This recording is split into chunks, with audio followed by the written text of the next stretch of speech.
The White House door is open to AFL-CIO President George Meany as he meets with President Lyndon Baines Johnson in the historic Fish Room to discuss the problems that face this country today.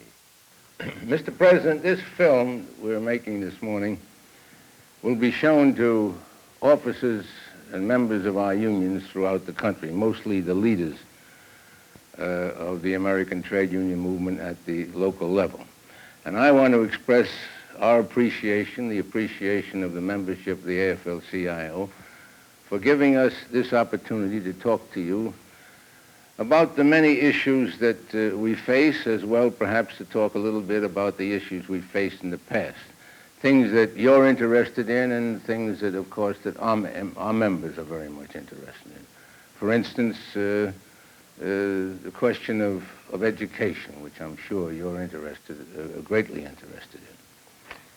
Mr. Meany, I welcome this opportunity to talk with you and to the officers and members of your unions, and specifically on this subject of education.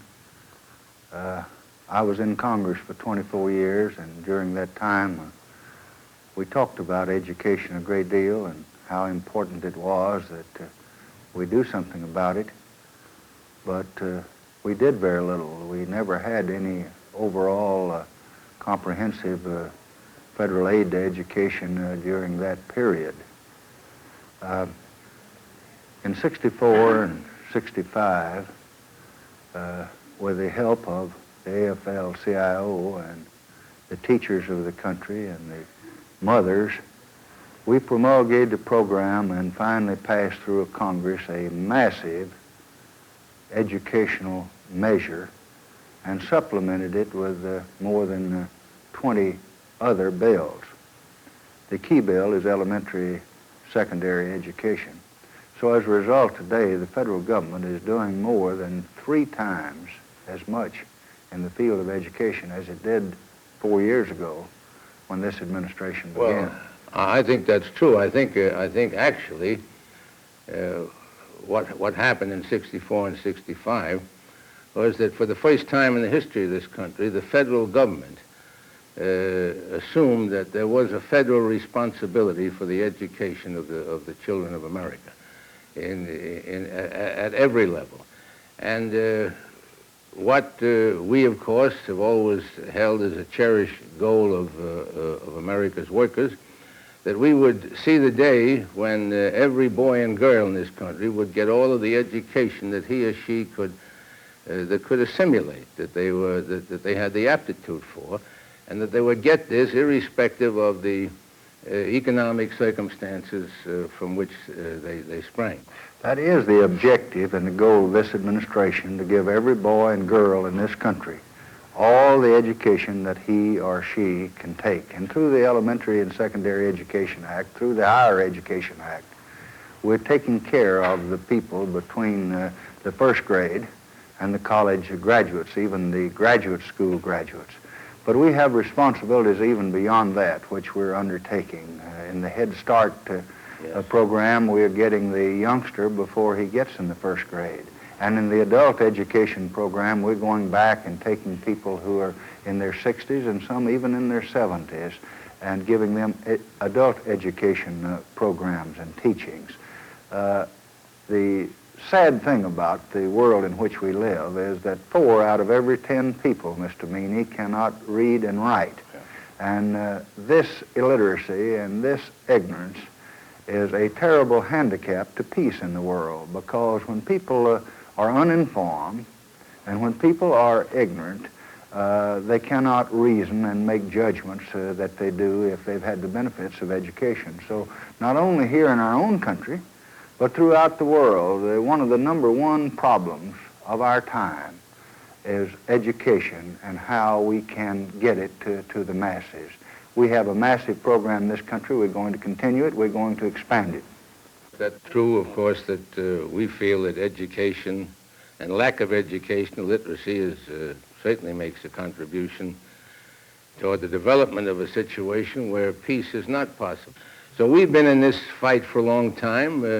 For instance, you fight on poverty. You fight for minimum wages. This is not new. It's not new to us, not new to you. Now, the 1st of February this year, the minimum wage in this country went to $1.60 an hour. And 1st of February last year, there were about 8 million people added to that. Now, what does this mean? This means, in the final analysis, that as far as those families are concerned, something concrete has been done in the war on poverty. The minimum wage law is part of the war on poverty.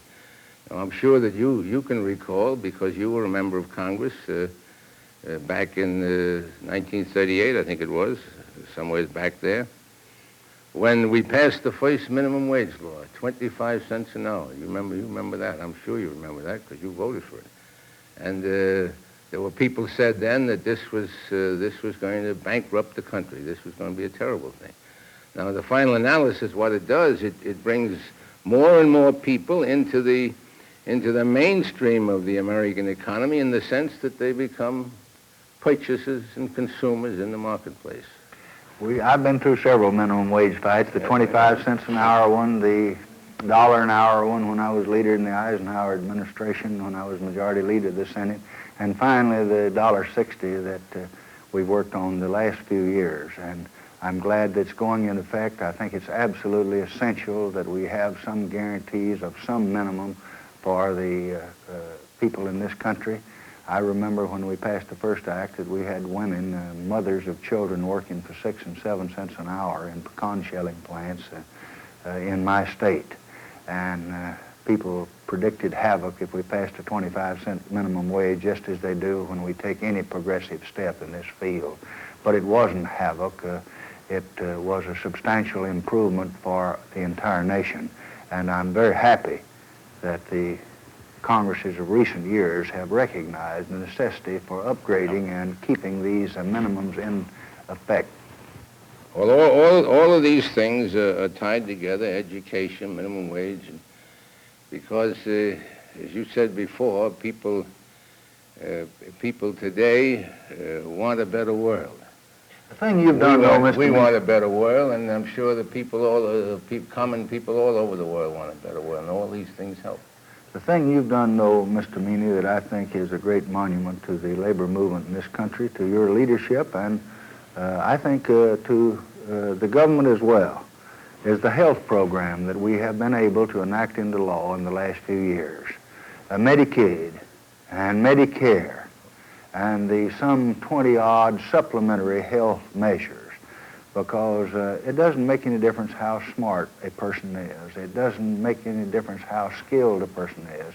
If he's in poor health, he's not very productive. So we must take precautionary measures in the health field, and we're doing that. And in the last few years, as a result of the leadership that labor and its individual members have given to the country and to the Congress, we have been able to pass the Medicare bill and the Medicaid bill and supplementary health measures that result now in millions of people having means to pay their doctor's bills, and millions of people who never had means to pay their hospital bill before. They now do not have to rely on their children to take care of them in their advanced age, and we're not going to be satisfied to stop there. Yeah, when you talk about health, then of course this leads you into another subject in which you're interested in, and that is rebuilding the cities of America, because we have conditions in the number of our cities that are certainly, to say the least, unhealthy and causing us a great many problems. And we, too, would like to see something done. And I hope that Congress is more cooperative in this coming session in going along with your program for helping the cities of America rebuild, because all of these things are tied together. The minimum wages, health, Medicare, urban renewal and all this sort of thing. And then, of course, brings us to a great big subject I'm sure you must be interested in, and that is an overall housing program. Are we going to have an overall housing program this year? I hope we are. We are. The greatest challenge that this Congress faces really in the domestic field is the problem of the cities. I have a commission that's carefully gone into that and studying it. It's headed up by some of the ablest men in this country. And we know that the problems of the cities are many. First, we have some 500,000 hardcore unemployed people in those cities that are frustrated, that have no jobs, that have nothing to do. Our first problem is to try to find employment and training for that minimum hardcore group that cause us problems in the cities. The second thing is to get an overall housing program, certainly a program particularly for the poor, because we have had relatively a few thousand units built each year, and there are more of them deteriorating and going out of date than new ones are replacing them. So we are having a minimum 10-year housing program where we hope that we can add not just a few thousand, but millions of homes for low-income people in this country. We anticipate that this year we will have a minimum of 300,000 new homes instead of the 35 or 45,000 that we have had for poor and low-income groups. We must, Mr. Meany, find some way in this country to find a decent, a sanitary, a structurally sound house at as low a cost possible for our poor and low-income groups. Now, if we can go to the moon, and if we can perform all these other feats of science, we've got to find the answer to low-income housing, and we haven't done that in our cities. And this administration's had a committee working under the direction of Mr. Edgar Kaiser, and we're hoping that we can present to the Congress a program that the Congress will adopt that will launch us on a 10-year housing effort that will result in millions of new homes for the people who need them most. Well, I'm sure that you'll find that that the AFL-CIO will be backing you in this effort. Mr. President, the subject of education, housing, poverty, minimum wages, all of these things are related, but they bring to mind another question, and that is this question of crime in the streets that people are talking about today. This too, of course, is one of your problems. Mr. Meany, that's one of the major problems facing this country. Now, what are we going to do about it? First, if we're going to do something about crime, we've got to do something about what causes crime. Unemployment, ignorance, disease, filth, poor housing, congestion, discrimination. All of these things contribute to the great crime wave that's sweeping over this country. We're going to, through our poverty program, through our education program, through our conservation recreation program, try to get at some of the causes of crime. But in addition to that, the federal government cannot ever develop into a police state and have its base here in Washington. Our founding fathers protected against that when they wrote the Constitution.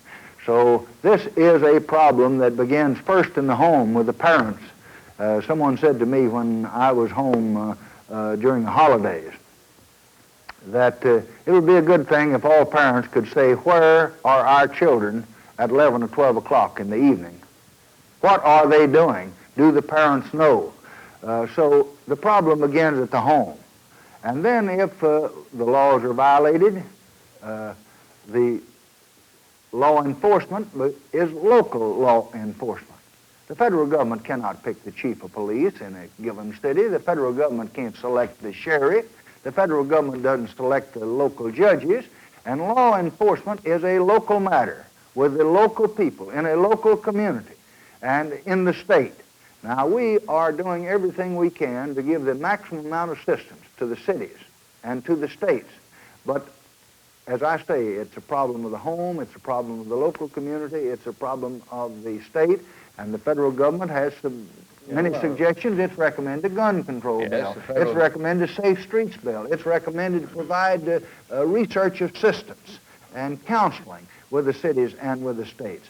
But no one wants a federal police force, and the federal government cannot by itself control crime. It can only supplement what the local authorities do, and that we're going to do. Yeah, well, as I see it, It's a problem's got to be approached in two ways. Number one, you've got to have law enforcement.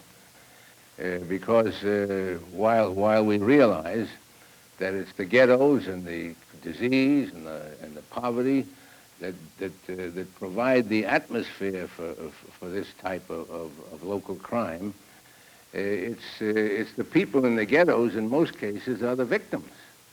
They're the ones that suffer most. They're the ones that suffer most from these crimes, and there are people who, with criminal minds, who take advantage of these conditions. So I think what we've got to do, we've got to eliminate the conditions to whatever extent we can, and as rapidly as we can.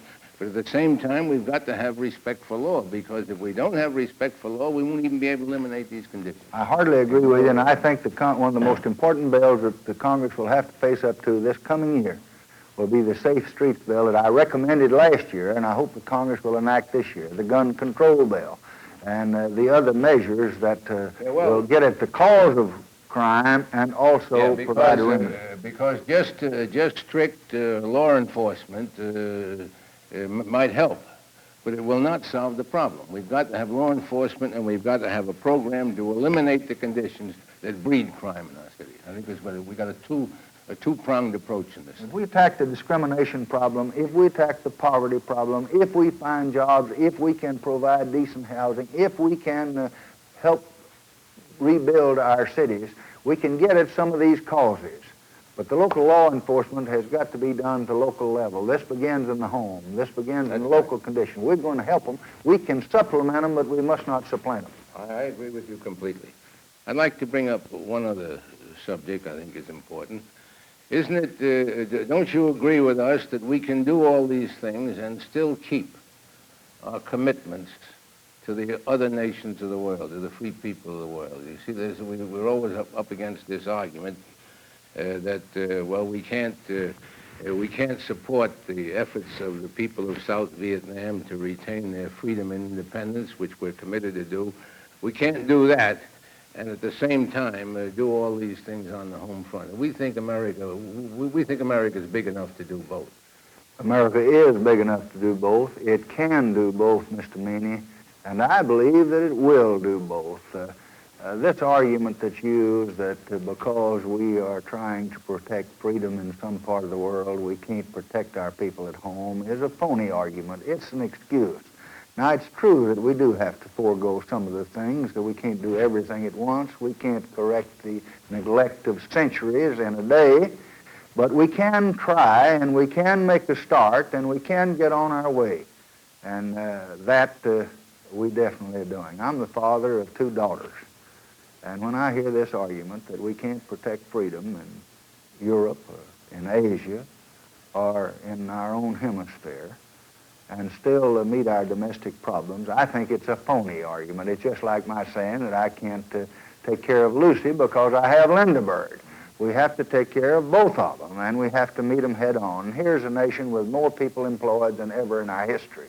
Here's a nation with people working at better wages than ever in our history. Here's a time when our profits are higher than ever in our history. Here's a time when we've had 82 months of prosperity in this nation. Here's a time when we have the greatest gross national product that we've ever had. And we're spending $25 billion in protecting freedom in Asia. And to say out of the $800 billion we make, and the 25 we have to spend in Southeast Asia, that the other 775 shouldn't be used for the benefit of the people is just a very poor excuse. We must educate our children. We can't neglect them. We must provide health for our people. We can't neglect it. We must provide conservation of our resources in this country. We cannot neglect that. We must find jobs for those who want jobs and who need jobs. And we're going to do it by encouraging private industry and the labor unions and the government to work hand in hand in these matters as we have been in the more recent years past. There's been no group that's been more helpful to bringing prosperity to this country and to launching a program for the benefit of all the people of this country than the AFL-CIO under your leadership. And I'm happy to say that the businessmen generally have tried to listen and to be cooperative. And I'm hopeful in the days ahead that we can enact through the Congress a job program, a housing program, additional education measures, provide for additional steps that we ought to take in the health field, and at the same time protect freedom. It's just a bunch of baloney that we can take care of one need we have and have to ignore all the others. It's just the same as say you can take care of one child and you can't take care of the other. Well, I'm quite sure that we have the same faith in America that you have, that America is big enough and strong enough to do this. And insofar as our commitments in Far East Asia are concerned, we in the trade union movement, we're very practical people. We know from experience what dictatorship means. And we know it before anybody else knows it. Because anyone's going to dictate any place in this world must control the means of production. They can wait a while about controlling the artists or the scientists or the writers, but they can't wait. Insofar as the worker is concerned, they got to control him immediately.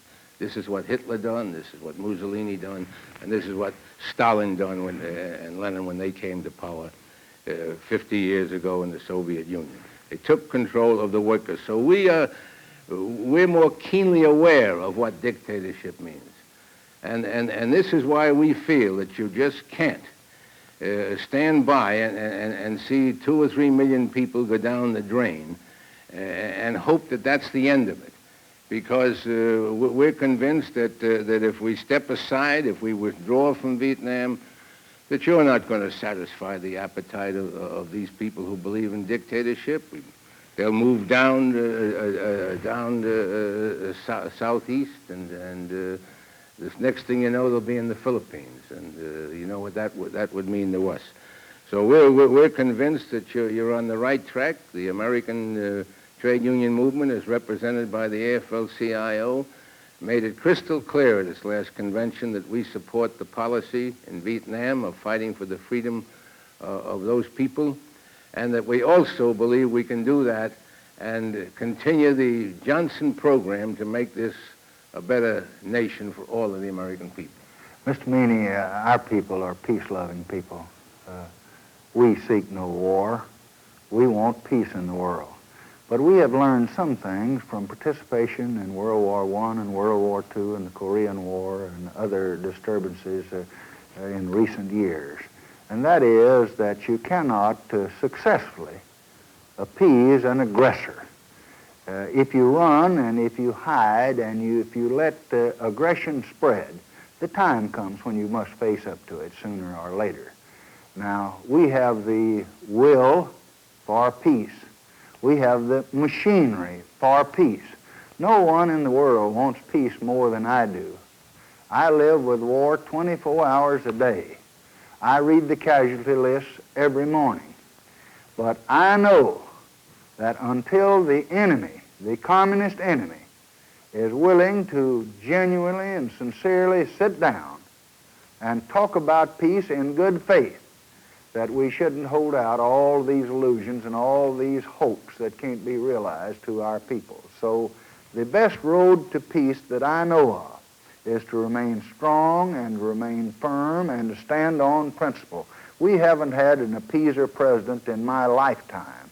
Every president that's preceded me has stood on the principle that when we were called upon to resist aggression and to perform under the treaties that this country had entered into, that the word of the United States could be depended on. And as long as I'm president, we're going to keep our word.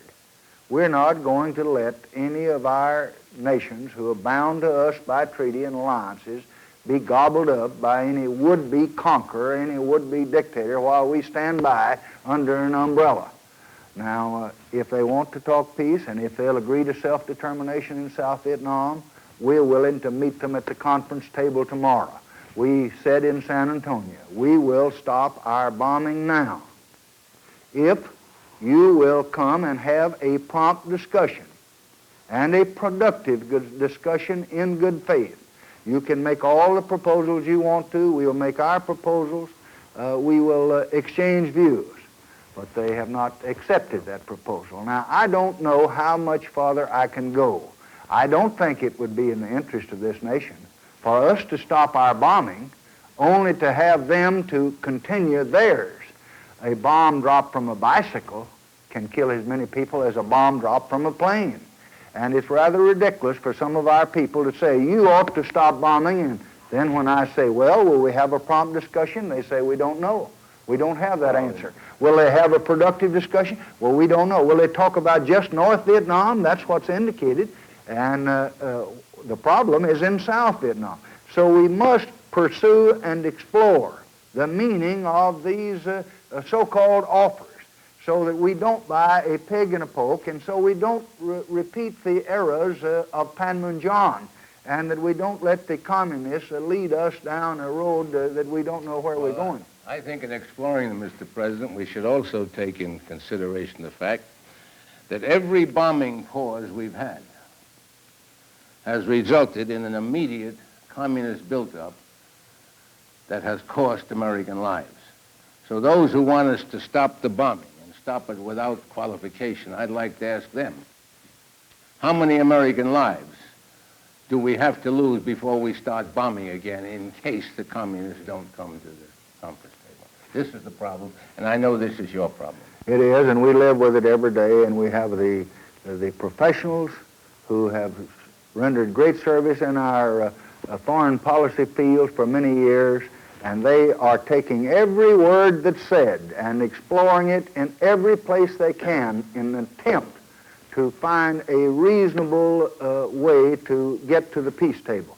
But until the enemy is willing to go to the peace table and is willing to say that he will, if you stop your bombing, he will promptly come and talk, and that we can have productive discussions, and that he will not take advantage of our restraint to put extra pressure on during that period, then I think that we would be endangering the lives of our men. And some men don't have that responsibility, but as Commander-in-Chief, I do have.